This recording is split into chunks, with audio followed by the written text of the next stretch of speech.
Halo guys, perkenalkan nama aku Vanessa Putri Widiali dari Manajemen Malam Angkatan 2023. Dan perkenalkan, nama saya Hansanta Nurharja. Jadi di sini kami akan membahas mengenai Human Resource Management atau manajemen sumber daya manusia. Mungkin kita sudah mendengar hal ini sebagai hal yang umum karena setiap perusahaan atau setiap organisasi pastinya mempunyai manajemen sumber daya manusianya. Karena tanpa manajemen sumber daya manusia ini, setiap organisasi atau perusahaan tidak akan memiliki step by step yang benar dan juga tidak akan mencapai tujuan perusahaan dengan baik. Jadi, manajemen sumber daya manusia adalah kunci untuk memastikan karyawan dan perusahaan berjalan menuju tujuan bersama. Melalui pengelolaan yang tepat, HRM dapat membantu menciptakan lingkungan kerja yang produktif, harmonis, dan mendukung keberhasilan organisasi. Nah, yang pertama akan membahas tentang HRM. Nah, HRM ini menurut sumber daya manusia. Ini definisi HRM ini mengacu pada kekurangan atau kelemahan dalam pengelolaan sumber daya manusia yang dapat menghambat efektivitas organisasi. Nah, di defisiensi ini bisa muncul dalam berbagai macam aspek guys. Sebagai yang pertama itu kekurangan tenaga kerja yang kompeten. Yang kedua, ketidaksesuaian perencanaan SDM. Yang ketiga, keterbatasan pelatihan dan pengembangan. Yang keempat itu kurangnya sistem pengelolaan kinerja. Yang kelima, kekurangan motivasi karyawan. Yang keenam, ketidakadilan dalam pengelolaan SDM. Oke, selanjutnya karena tadi sudah membahas tentang definisi HRM dan fungsi-fungsi HRM, selanjutnya di sini aku akan membahas tentang hubungan industrial. Nah, hubungan industrial itu adalah pengolahan hubungan antara manajemen perusahaan, karyawan, dan pihak-pihak terkait seperti serikat pekerja atau pemerintah untuk menciptakan suasana kerja yang kondusif, yang nyaman guys. Nah, tujuan hubungan industrial ini menciptakan hubungan kerja yang sangat harmonis, meminimalkan konflik antara pihak perusahaan dan karyawan. Pokoknya tidak ada apa itu konflik-konflik dan debat-debat, something like this lah guys. Nah, meningkatkan produktivitas kerja. Hubungan yang baik akan meningkatkan motivasi dan kinerja karyawan. Nah, memastikan juga tuh kayak beberapa kepatuhan hukum kayak rules-rules yang ada di kantor-kantor kalian sebagai berikutnya. Oke? Oke, selanjutnya tadi sudah dibahas tentang definisi, fungsi, dan industrial. Sekarang akan membahas tentang perencanaan rekrutmen guys. Kayak gimana sih ini proses-proses rekrutmen para karyawan-karyawan. Nah, caranya itu menentukan kebutuhan tenaga kerja berdasarkan analisis jabatan, sumber daya rekrutmen, mengundang kandidat dari luar, lalu iklan kayak pasang-pasang di Instagram atau di LinkedIn dan aplikasi lain sebagainya.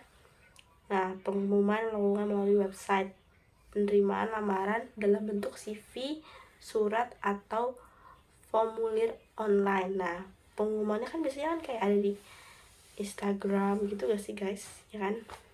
Nah, terus habis itu ada proses seleksi. Nah, biasanya kalau kalian keterima, terus kalian udah isi formulirnya, udah serahin CV, pasti kan kalian dipanggil untuk interview kan. Interview kan kayak untuk seleksi juga kan, kayak menilai kelengkapan kalian, kesesuaian kalian, kayak gimana nih, kayak sesuai gak sih kamu gitu.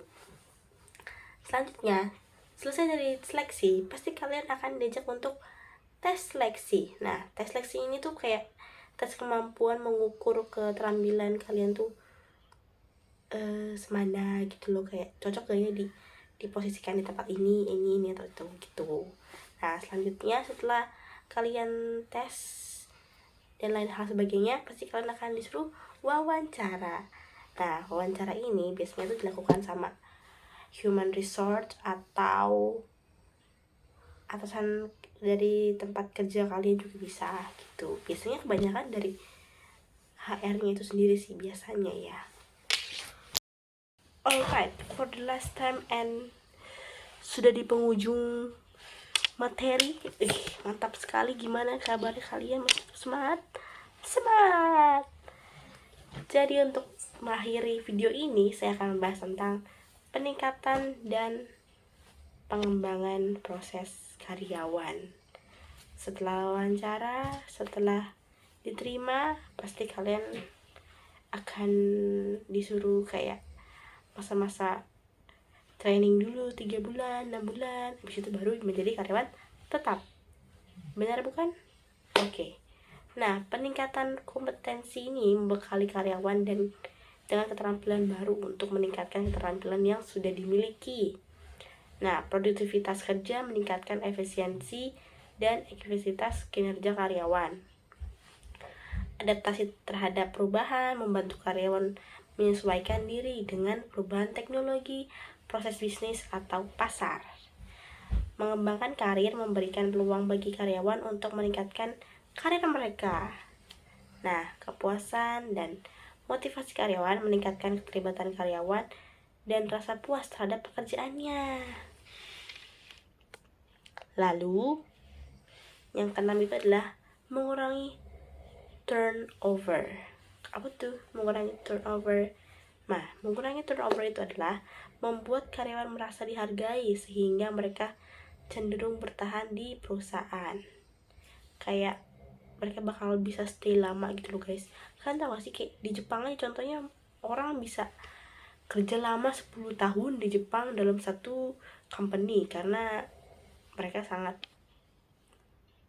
baik atau apa, pokoknya mereka sangat betah di perusahaan itu. Kalau di sini terkadang kita kayak baru 3 bulan sudah nggak betah, kayak mentalnya sudah tidak kuat. Manajemen sumber daya manusia atau HRM adalah aspek penting dalam pengelolaan perusahaan yang berfokus pada pemberdayaan dan kesejahteraan karyawannya. Salah satu hal utama yang dikelola dalam HRM ini adalah penyediaan dan tunjangan, yang meliputi pengelolaan gaji, insentif, dan manfaat tambahan seperti asuransi kesehatan dan tunjangan kesejahteraan. Sistem imbalan yang baik memastikan karyawan merasa dihargai secara adil sesuai tanggung jawab dan kontribusinya. Selain itu, program insentif seperti bonus kinerja dapat mendorong produktivitas mereka. HRM juga mencakup kesejahteraan dan kepuasan karyawan dengan menyediakan program yang mendukung keseimbangan antara pekerjaan dan kehidupan pribadi mereka, seperti jam kerja fleksibel, fasilitas kesehatan, dan lingkungan kerja yang nyaman. Kepuasan kerja dipengaruhi oleh faktor-faktor seperti gaji yang adil, peluang pengembangan karir, dan pengakuan atas prestasi yang telah dilakukan. Untuk meningkatkan keterlibatan karyawan, perusahaan perlu membangun budaya kerja yang positif dan memberikan umpan balik yang teratur. Di sisi lain, HRM bertanggung jawab dalam menjaga hubungan industrial dan kepatuhan terhadap hukum ketenagakerjaan. Hal ini melibatkan pengelolaan hubungan antara karyawan dan manajemen melalui dialog yang terbuka, penyelesaian konflik kerja, dan pembuatan perjanjian kerja bersama. Perusahaan juga harus mematuhi peraturan ketenagakerjaan seperti upah minimum, hak cuti, dan perlindungan terhadap diskriminasi. Untuk memastikan hak-hak karyawan terpenuhi, hubungan yang baik antara pekerja dan manajemen membantu menciptakan lingkungan kerja yang harmonis dan produktif. Di era digital saat ini, HRM semakin mengandalkan teknologi untuk meningkatkan efisiensi dan akurasi dalam pengelolaan SDM-nya. Sistem HRIS atau Human Resource Information System mempermudah pengelolaan data karyawan, penggajian, dan penilaian kinerja juga. Teknologi seperti kecerdasan buatan AI juga digunakan dalam proses rekrutmen untuk menyaring kandidat secara tepat dan objektif. Transformasi digital memberikan banyak peluang seperti peningkatan efisiensi dan kemudahan bekerja, tetapi juga membawa tantangan seperti kebutuhan akan pelatihan teknologi dan manajemen jarak jauh. Studi kasus dan praktik terbaik HRM menunjukkan bagaimana perusahaan dapat sukses mengelola sumber daya manusianya. Misalnya, perusahaan yang memberikan kerja keras atau investasi dalam pelatihan karyawan berhasil meningkatkan produktivitas dan kepuasan kerja. Praktik seperti komunikasi terbuka, pengakuan kinerja, dan dukungan kesejahteraan karyawan dapat diterapkan oleh organisasi lain untuk meningkatkan kinerja SDM-nya. Jadi kesimpulannya, manajemen sumber daya manusia atau HRM ini adalah kunci keberhasilan organisasi atau sebuah perusahaan. Dengan memberikan perhatian pada keadilan yang adil, kesejahteraan karyawan, hubungan kerja yang baik, serta memanfaatkan teknologi, perusahaan dapat menciptakan lingkungan kerja yang mendukung karyawan untuk mencapai potensi maksimal mereka. Hal ini tidak hanya meningkatkan kepuasan dan produktivitas karyawan, tetapi juga mendukung kesejahteraan dan pertumbuhan perusahaan secara keseluruhan. Jadi, HRM ini sangat mempunyai pengaruh yang besar untuk sebuah organisasi atau sebuah perusahaan yang ingin mencapai tujuan mereka.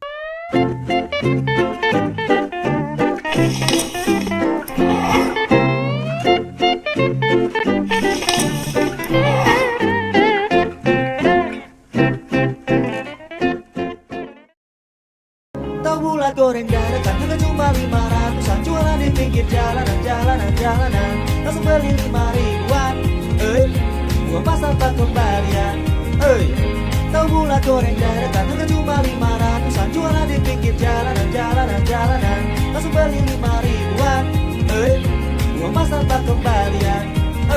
Makan tahu bulat pakai bumbu asin dan pedas, meskipun murah tapi ku puas. Untungnya duit recehku ngepas tuh beli sendiri. Dadakan